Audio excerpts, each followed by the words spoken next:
First of all, here's a great question. I love asking pastors, priests, rabbis, and anyone who thinks about religion.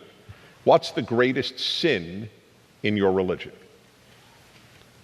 It's a fascinating question, and I've gotten any number of answers.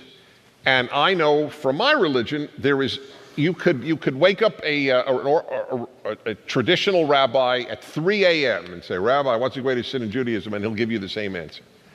And that is doing evil in God's name. That's the greatest sin according to Judaism because, and by the way, that is what do not take God's name in vain really is. I know from the Hebrew, and I know Torah Hebrew like I know English. The Torah Hebrew is mistranslated when it says, "Do not take the Lord's name in vain."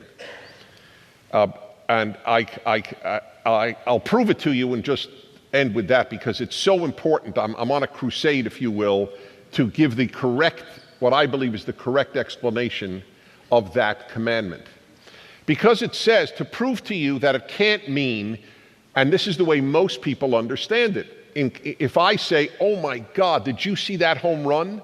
Then a lot of religious people will say, you took God's name in vain, you violated the commandment. But it's not true. First of all, God is not God's name, but even aside from that. No, that's not insignificant.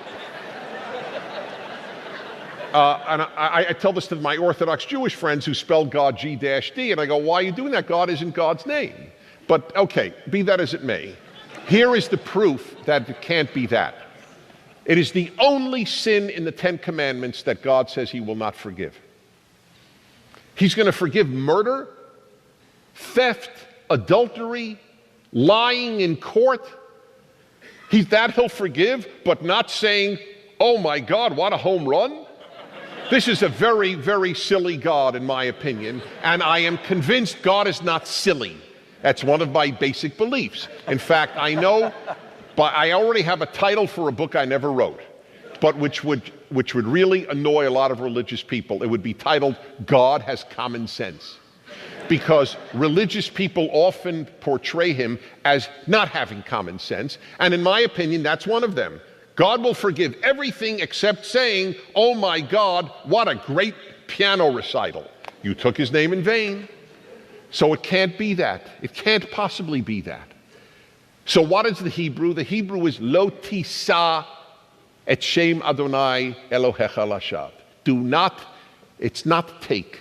The Hebrew, and ask anyone who knows Hebrew, is do not carry God's name in vain. Big difference. Totally different. It's been mistranslated. Do not carry God's name in vain is one who murders in the name of God, steals in the name of God, molests children in the name of God. These are the scum of the earth, the worst people on earth. If an atheist commits torture and a religious person commits torture, it's actually worse if a person tortures in the name of God than if an atheist tortures. Because the atheist has done pure evil, but has not ruined the possibility of people taking God seriously. Whereas the person the Islamist who murders in the name of God, I'm telling you, there is a direct relationship between all the murder in God's name taking place in our time and the ascent of atheism. There is no question in my mind that they are related. Because nobody does the case for atheism like the person who does evil in God's name. And nobody makes the case for God as beautifully as the one who does beautiful things in God's name.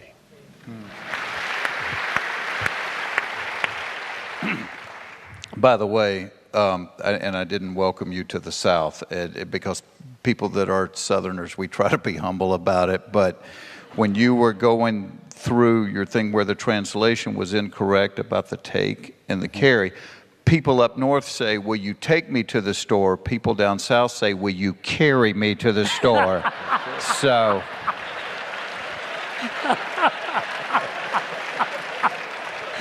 I will For the record, we got it right.